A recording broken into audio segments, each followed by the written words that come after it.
ఈ వార్తను చదివినప్పుడు మన కళ్ళ ముందు కనిపించేది ఒక తల్లి మరణం, ఒక శిశువు జననం. కానీ కాసేపు ఆగి ఆలోచిస్తే ఇది కేవలం ఒక కుటుంబ విషాదం కాదు.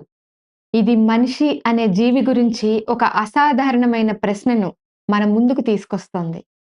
జీవించాలనే కోరిక కంటే మరొక ప్రాణం జీవించాలని కోరుకునే మనసు ఎలా ఏర్పడుతుంది? ఒక మనిషి తన మరణం గురించి స్పష్టంగా తెలిసినా తన నిర్ణయం మారకుండా నిలబడగలడా? సృష్టిలో దాదాపు ప్రతి జీవి తన ప్రాణాన్ని కాపాడుకోవడానికే ప్రయత్నిస్తుంది. అది ప్రకృతి ఇచ్చిన సహజ స్వభావం. అయితే అదే ప్రకృతి కొన్ని సందర్భాల్లో ఆ సహజ స్వభావాన్నే దాటి వెళ్ళే మరో శక్తిని కూడా మనిషిలో నాటింది. అదే మాతృత్వం. మార్కాపురంలో జరిగిన ఈ ఘటనను చూస్తే వార్త ముగిసిన చోటే అసలు ఆలోచన మొదలవుతుంది.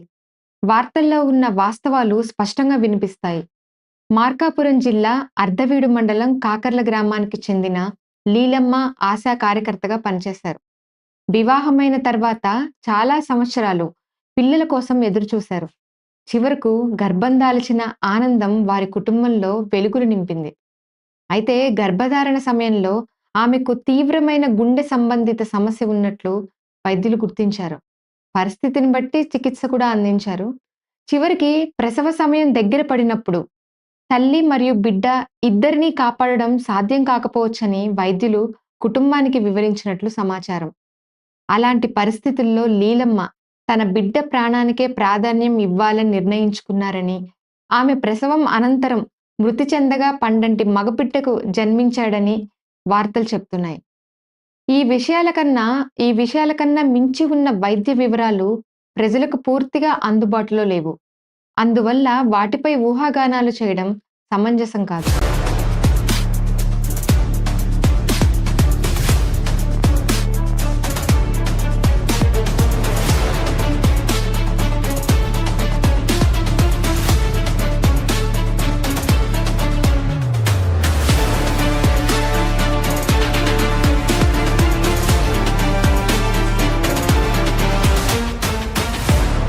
కానీ ఇక్కడ మనం గమనించాల్సింది వైద్య శాస్త్రం కాదు, మనిషి మనసు. ఒక మహిళ గర్భవతి అయిన క్షణం నుంచి ఆమె శరీరంలో మారేది కేవలం హార్మోన్లు మాత్రమే కాదు. ఆమె తన గురించి ఆలోచించే విధానం కూడా మారుతుంది. నేనే అనే భావనలో మరో ప్రాణం చేరుతుంది. క్రమంగా ఆమె నిర్ణయాలు తన సౌకర్యం చుట్టూ తిరగవు. తన కడుపులో పెరుగుతున్న బిడ్డ చుట్టూ తిరుగుతాయి. ఈ మార్పును కేవలం త్యాగం అనే పదంతో వివరించడం సరిపోదు. అది వ్యక్తిత్వం విస్తరించడం అంటారు. ఇంతవరకు తన జీవితానికి తానే కేంద్రమైతే ఇప్పుడు ఇంకొక జీవి తన ప్రపంచానికి కేంద్రంగా మారుతుంది. అందుకే కొన్ని నిర్ణయాలు బయట వారికి అర్థం కాకపోయినా ఆ తల్లికి మాత్రం అవి సహజంగా అనిపిస్తాయి. అయితే ఇక్కడ మరో ప్రశ్న కూడా అంతే ముఖ్యమైనది. ఒక తల్లి తన బిడ్డ కోసం ప్రాణం అర్పించడం గొప్పదే. కానీ అలాంటి పరిస్థితి వరకు ఒక కుటుంబం ఎందుకు రావాలి? మనం తరచూ వ్యక్తిగత ధైర్యాన్ని ప్రశంసిస్తాం. కానీ వ్యవస్థ గురించి తక్కువగా మాట్లాడతాం. గ్రామీణ ప్రాంతాల్లో గర్భిణులు గుండె సంబంధిత సమస్యలను ఎంత ముందుగానే గుర్తిస్తున్నాం? అధిక ప్రమాదం, గర్భధారణలకు అవసరమైన ప్రత్యేక వైద్య సేవలు అందరికీ సమానంగా అందుతున్నాయా?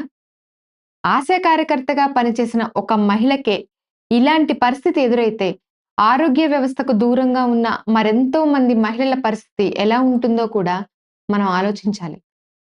ఒక మనిషి ధైర్యాన్ని గౌరవించటం అవసరం. అదే సమయంలో అలాంటి ధైర్యం అవసరం రాకుండా చేసే వ్యవస్థను నిర్మించటం ఇంకా అవసరం. ఈ ఘటన మన సంస్కృతికి గురించి కూడా ఒక ఆసక్తికరమైన ప్రశ్నను లేవనెత్తుతుంది. మన సమాజంలో మాతృత్వాన్ని అత్యున్నత స్థానంలో ఉంచుతాం. అది ప్రేమకు ప్రతీకగా భావిస్తాం. కానీ అదే సమయంలో తల్లిగా మారే మహిళ ఆరోగ్యం, మానసిక స్థితి, వైద్య భద్రత, ప్రసవానంతరం సంరక్షణ గురించి అంతే శ్రద్ధ చూపుతున్నామా? ఒకవైపు తల్లి త్యాగం గురించి ఎన్నో కథలు చెప్తాం.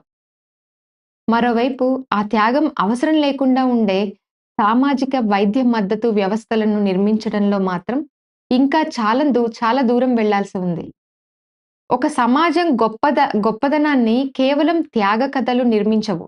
త్యాగాలు తగ్గేలా చేసే వ్యవస్థలే నిర్మిస్తాయి.